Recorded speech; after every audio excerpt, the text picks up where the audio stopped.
Hi everyone, Ed here with the message of the week, which this week has to do with discontent and fear. So the reason I chose this topic is because many people are experiencing just that. As we've moved from previous weeks, we discussed different topics related to stress, and I thought this might be a good one to discuss. A forewarning, I generally try to keep these to about 3 to 5 minutes, but I think this one's going to be a little bit longer just simply because it's a subject matter that requires a bit more depth of discussion, and certainly a very involved subject matter that many books have been written about, many great sages have contemplated and written volumes about this very topic, so it's hardly something that I could pretend to cover in a 10-minute video, nor do I particularly claim that I have any great expansive knowledge on the topic, other than the fact that I have studied multiple traditions over an extended number of years, and I have a bit of perspective from those, I think. So I hope this might be of some value to you if you're listening.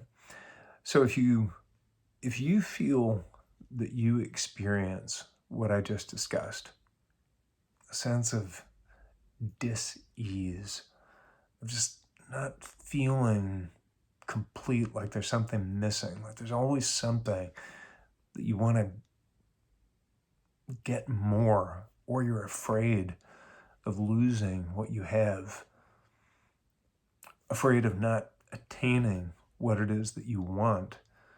What is this core that we experience as a human being commonly among all of us? Why is it there? Why do we have this sense of discontent that just resides within us? And how does this connect to our fear? Well, if we look at modern psychology, fear is essentially broken into 6 categories. Fear of extinction, death, the end of us, the end of what we know, the end of our experience of this life. Mutilation, being harmed. Even if it's a fear of spider, what does that come from?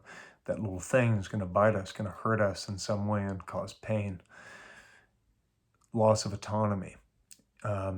We experience this as we age, as we begin to lose our bodily functions and perhaps our ability to reason and care for ourselves, and inability to manage the day-to-day tasks in our lives. Separation, loneliness, being apart, never being able to share our lives with someone else. And the last is one that certainly bears reflection, which is ego death. And what is that? Well, if we look, it's our sense of what is this I that I refer to? What really is that? And isn't really that the core of the fear of death? That this thing, this consciousness that resides within me is just going to go away. I'll return to the dirt, and that's it. So these are the commonly held categories of fear. And if we think about it, it's really broken into 2 essential categories. One is based on our instinctual response, controlled by the amygdala. So we're in fear for our life. We just have an autonomic response that occurs, and it's instinct. And then there's rumination and contemplation. And that's where I think a lot of us experience a great deal of stress. Living in our minds, living in our heads, about what may occur, and very often doesn't. How much time, just think about it, do you spend worrying about circumstances beyond our control that may or may not occur? Sometimes they do, sometimes they don't. And what if we're in the midst of something that's truly frightening, something life-threatening, some disease state? We've all experienced something similar to this, and it comes down to simple acceptance. Easier said than done. If we look at fear, in one of the traditions that I've studied, we talk about chakras, the energy centers in the body, and the root chakra, the base of the spine.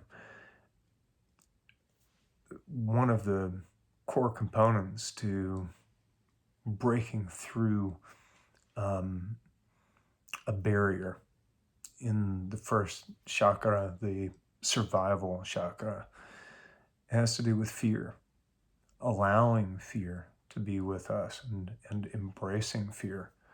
What are we afraid of? And letting it pass through us, be with us like water.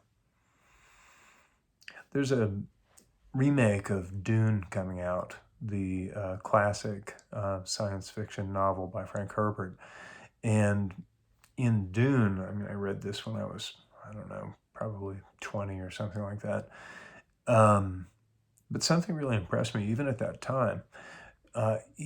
In the book, there is an order of seers called, I believe I'm pronouncing this correctly, the Bene Gesserit. And there's a litany against fear. And here's what it is. I have it queued up.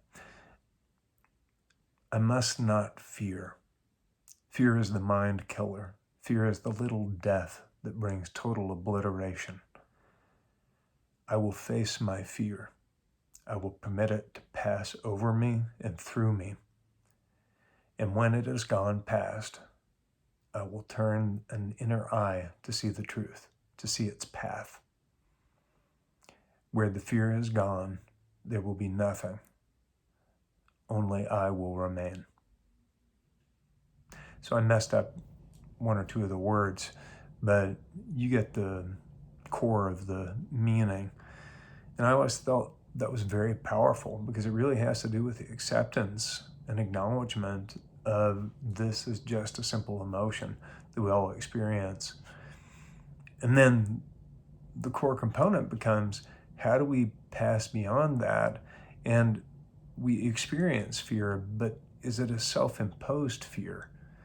And can we eliminate as much self-imposed fear as possible? And how do we do that? In Buddhism, one of the core components, the first of the Four Noble Truths, is life is suffering. And what is that comprised of? Of course, we experience pleasure and joy, but we always come back to some sort of sorrow or loss. And the root core and cause of suffering is desire. So when you think about desire, what is that? Why do we constantly feel like we need more? Whether it's sex, anesthetizing ourselves, money, stuff, whatever the case may be, what happens? We get what we're looking for. We're happy for a short period of time, and then what's next?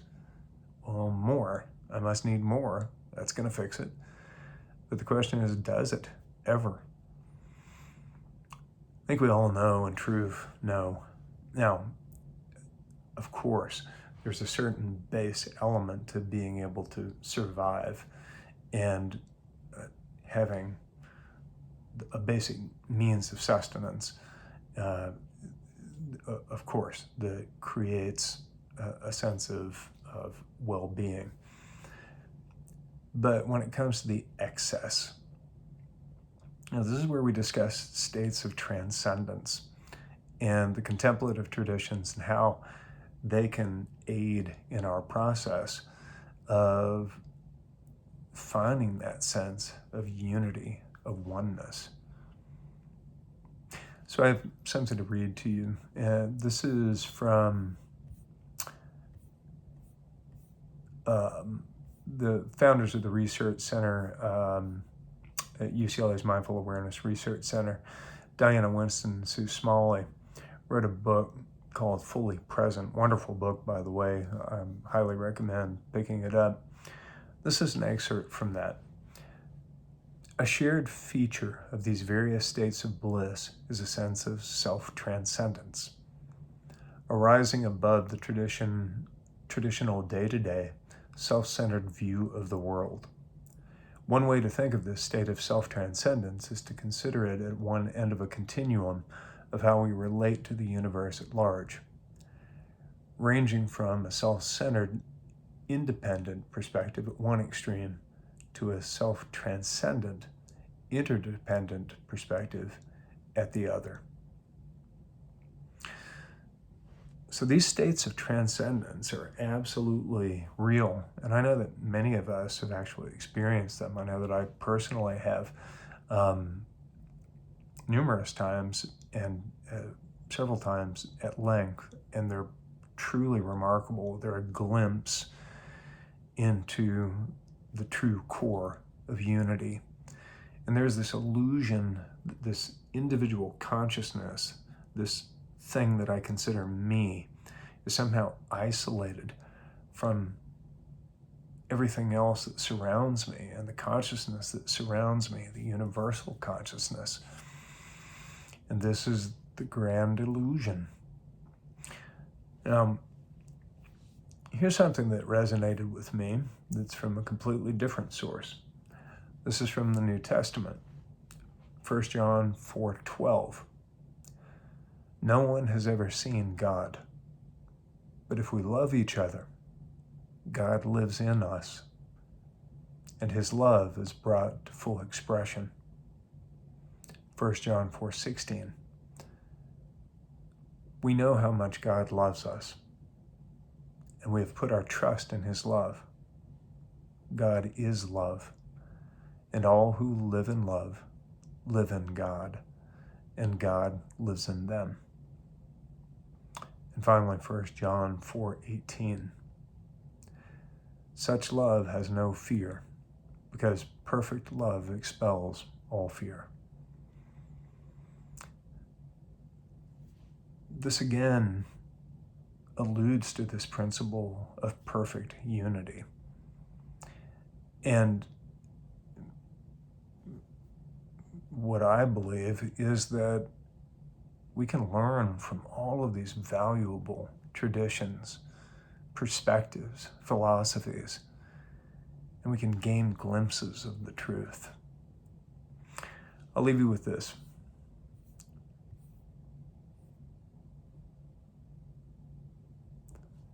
This is from Black Elk, a Sioux warrior. Then I was standing on the highest mountain of them all, and round about beneath me was the whole hoop of the world. And while I stood there, I saw more than I can tell. And I understood more than I saw, for I was seeing in a sacred manner all the shapes of all the things in the spirit, and the shape of all shapes, as they must live together like being one. And I saw that the sacred hoop of my people was one of many hoops that made one circle, wide as daylight and as starlight. And in the center grew one mighty flowering tree to shelter all the children of one mother and one father. And I saw that it was holy.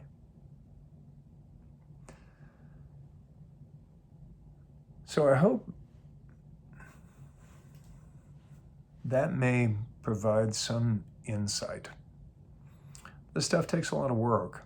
I mean, we know that there are so many layers to fear, to desire. So many approaches to managing it that range the spectrum from therapeutic interventions to multiple religious and philosophical traditions and practices. They're tools to experience unity, oneness, and contentment. But we have to practice. Seems to be part of our lesson of just being here in the first place. So I hope that was useful to you guys, and I certainly look forward to seeing you again. And if you stayed through this whole thing, thanks for hearing me out. I hope you have a great day, and I'll look forward to seeing you next time.